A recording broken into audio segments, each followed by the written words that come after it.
Magandang araw po sa inyong lahat mga kababayan at welcome back dito po sa ating munting channel Pinas News Review, kung saan re-reviewin po natin ang mga mahalagang balita dito sa Pilipinas. Mga simpleng komento sa mga issue dito sa Pinas. At eto nga mga kababayan, kapapasok lang, eto ebidensya kung Marcoleta umaksyon na. Walang kawala lahat, PBBM Lisa Garcia Timbog. Nako, patungkol po siguro ito sa eleksyon mga kababayan at COMELEC, no? Yan ang ating aalamin mula po ito kay Pinas News Insider. Nasa description po ang full video link ng video nito. Subscribe na po kayo. At kung bago ka pa lang at di pa po nakapag-subscribe sa ating munting channel, please don't forget to subscribe. At i-click na rin po ang bell notification para updated ka po sa lahat ng ina-uploads nating reaction video.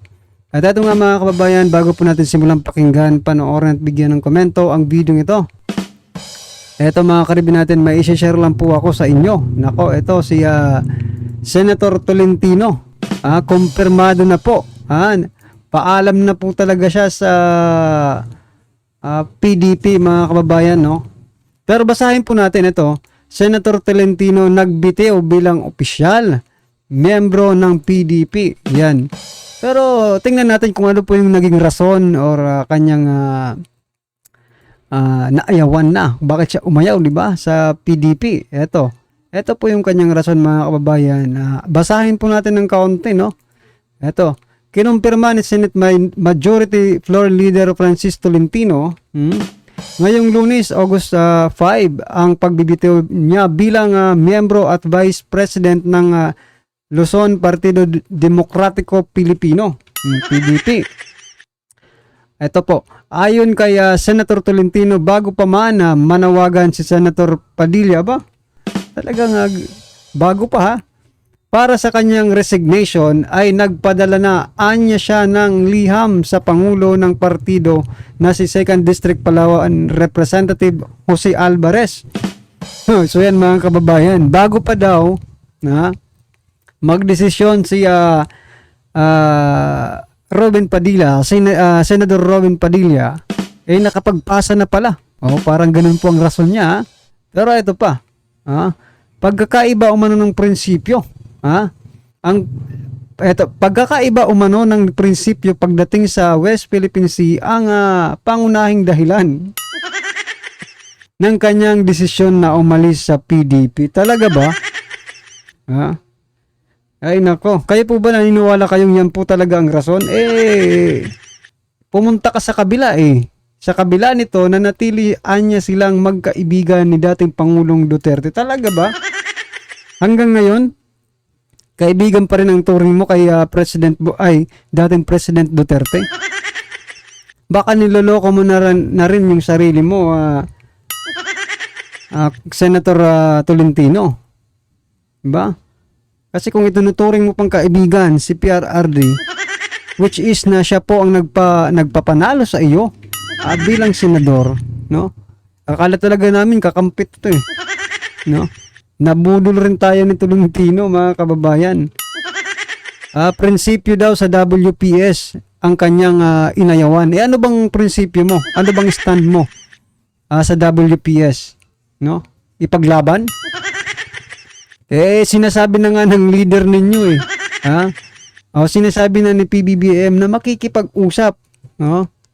Sige nga, kung talagang pakikipaglaban ang yung prinsipyo mo about dyan sa WPS, bakit hindi mo sabihan si President Bongbong Marcos Jr. na, oops, teka lang Mr. President, kailangan nating lumaban. Huwag tayong makipag-usap. Kasi pag nakipag-usap tayo, magiging parehas tayo kaya dating Pangulong Duterte, di ba? Na sinasabi natin na mayroong secret agreement. Paano yan, Senator Tolentino? Parang hindi yata yan ang rason kung bakit, di ba? Kung bakit ka aalis dyan sa parte. Well, anyway, wala naman kung pakialam kung umalis ka. No, mas maganda nga sa amin na umalis ka para at least ngayon pa lang kitang-kita na kung yung kulay mo, di ba? Kaya mga kababayan, muli po ako nananawagan. Wag na po nating wag na kayong magdalawang isip. Ano na to? Flash na to mga kawan. Flash na. Manggagamit to eh. Sa totoo lang, manggagamit talaga kasi ginamit lang din si Pangulong Duterte. Diba? Well, anyway, kayo na pong bahala. Kung gusto nyo po si Senator Tolentino, well, wala tayong magagawa dyan, mga kababayan. Kayo po ang makakapag-desisyon yan. Pero para sa akin, di ba? Lahat po ng kumakampi sa Bagoong Pilipinas or mga senatorial candidate ng Bagoong Pilipinas, flash po para sa atin yan, okay? At ito pa mga kababayan, nakakagulat. Si Speaker Romualdez, mga karibin natin, nag-inspeksyon sa isang Pogo Hub. Kaya tuloy mga kababayan, marami po ang nagtatanong. Tingnan nyo po yung tingin ka sa camera muna, Mr. Speaker. Camera muna, camera. Nag-photo ops lang yata ito eh. At tinatanong nga po ng ating mga kababayan kung ito ba ay kasama sa tungkulin ng legislative branch, 'di ba? Sa bagay, kung may magagawa silang batas sa pag-i-inspection nilang 'yan, okay. Pero kung ito ay gagawin lang bilang photo ops, mga karibin natin, no? Kasi tingnan nyo, parang halatang photo ops eh. Ito na ba ngayon ang trabaho? Ito, in-inspeksyon ng liderato ng Kamara sa pangunguna ni House Speaker Martin Romualdez ang ni-raid na Pogo Hub sa Bambam, Tarlac. Kasama rin sa site inspection ngayong Lunes, August 5, si Presidential Anti-Organized Crime Commission, Yusek Gilbert Cruz. Yan mga kababayan. Anong ginagawa ng isang mambabatas dyan sa... kinukulangan pa ba kayo sa report na natanggap ninyo? Gusto nyo dagdagan yung report? O baka na makita pa... syempre, di ba? Iimbestigahan na po yan eh. Baka ba may makita pa si Speaker Romualdez na ebidensya na magpapatunay na si Roque nga, ay si kung si Go nga. Go ba yan? Pagbambam, Go eh, di ba? Go. Baka may makita pa silang ebidensya dyan na hindi may makita si Speaker Romualdez na ebidensya na hindi nakita ng mga investigador. Talaga naman instead po na nagpo-focus po kayo sa paggawa ng batas. Ay nako, eto, naglilibot at nag-i-inspeksyon. Aba naman, palakpakan po natin. Masipag eh. Executive na po siya ngayon. Wala na po siya sa legislative, mga kababayan. Nasa executive na po kasi ini-execute niya na eh. Well, anyway mga karibin natin, ano sa tingin nyo? Tingnan nyo, nakatingin pa sa camera yata to eh. Well, anyway, ito pa isa. Nangyari po ito sa Kongreso at siya pa rin. The House Committee on Appropriation begins deliberation on proposed 6.352 trillion national budget for 2025, no? Then mga kababayan, bakit pa kailangan, eto na itatanong ko lang ito mga karubin natin bakit pa kailangan ng deliberation kung lahat naman yan ipapasa?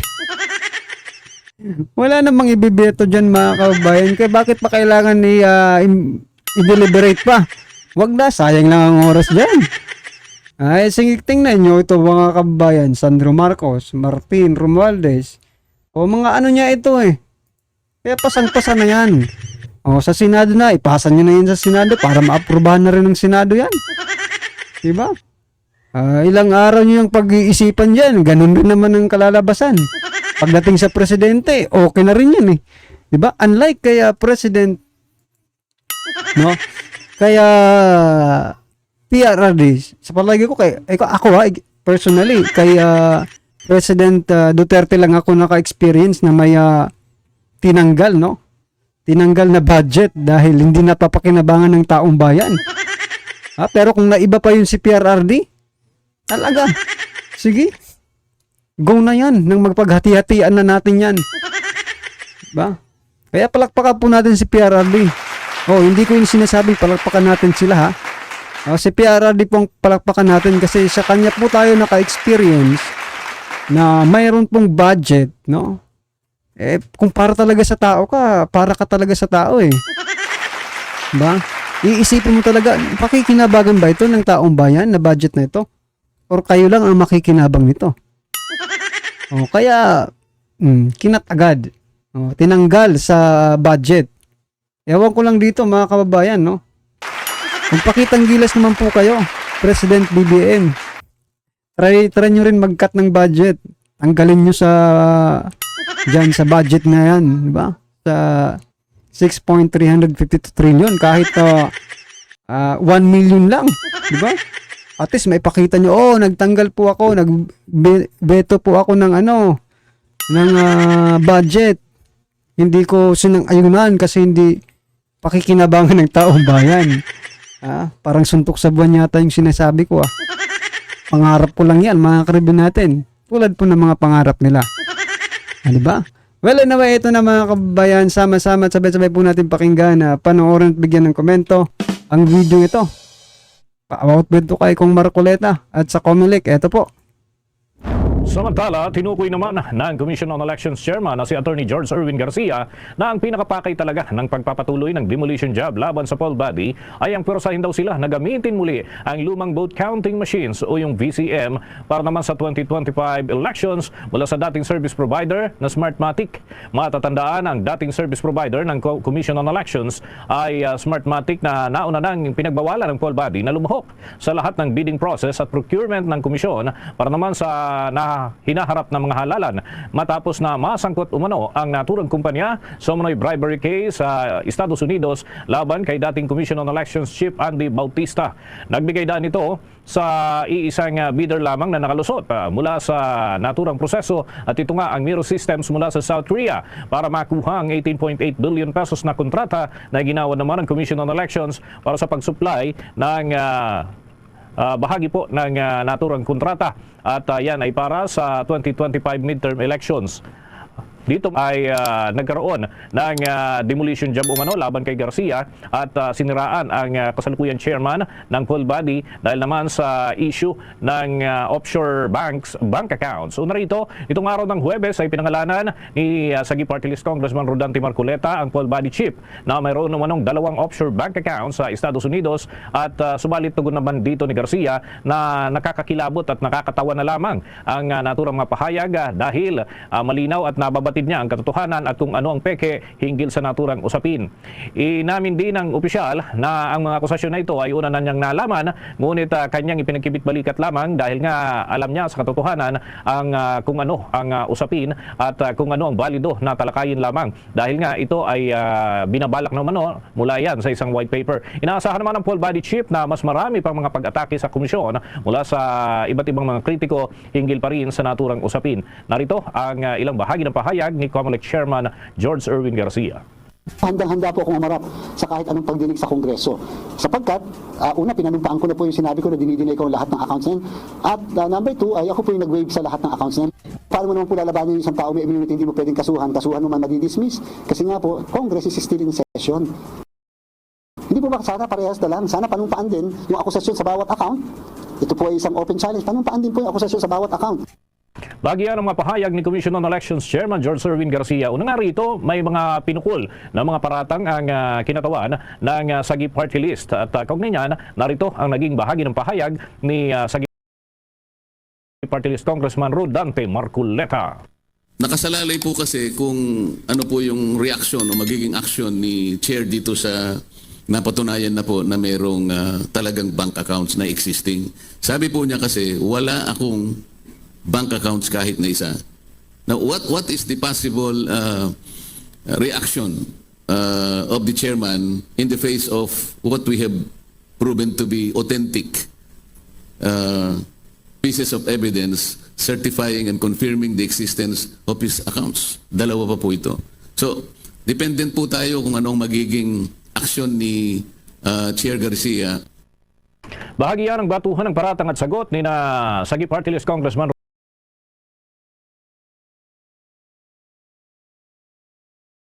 So yan mga kababayan, mayroong ebidensya po si Congressman Marcoleta na may offshore account nga itong si COMELEC chairman si Garcia. Pero idinideny naman po ni Garcia, mga kababayan, ano ba talagang totoo? 'Di ba? Kasi kung kikilalanin talaga natin si Congressman Marcoleta, hindi po yan nagsasalita ng walang ebidensya. 'Di ba? Always po yan may ebidensya kasi attorney po yan eh. Hindi pwedeng magsalita yan ng walang ebidensya. Kaya alam din naman natin, attorney din po itong si ano. So labanan po ito ng mga attorney. Ha? Attorney din po itong si Garcia. Well, anyway, mga kababayan, ano man ang maging resulta ng investigasyon ni Congressman Marcoleta, sana lang po, ito lang sana po ay hindi magkadayaan ngayong darating na eleksyong 2025. Kasi pag talagang, kasi ito rin abogado kasi ito ni ni President, ito hindi ko naman kinoconnect dito si President BBM, pero abogado po ito dating abogado po ni President Bongbong Marcos Jr. bago po ito naging di ba? Naging napunta diyan sa Commission on Election. Sa COMELEC. Di ba? O na-interview pa nga ito sa SMNI noon eh. Well, anyway, yun nga lang ang sinasabi ko, sana hindi magkadayaan. Ano po sa palagay ninyo mga kababayan? Ngayon pa nga lang, nagsisimula na eh. Diba? Well, anyway, mga karibin natin, ano man po ang inyong reaksyon, opinion patungkol po sa video ito, ay comment lang po sa baba para at least alam po ng ating mga kababayan ang inyong pong opinion patungkol dito. Right? Maraming salamat po.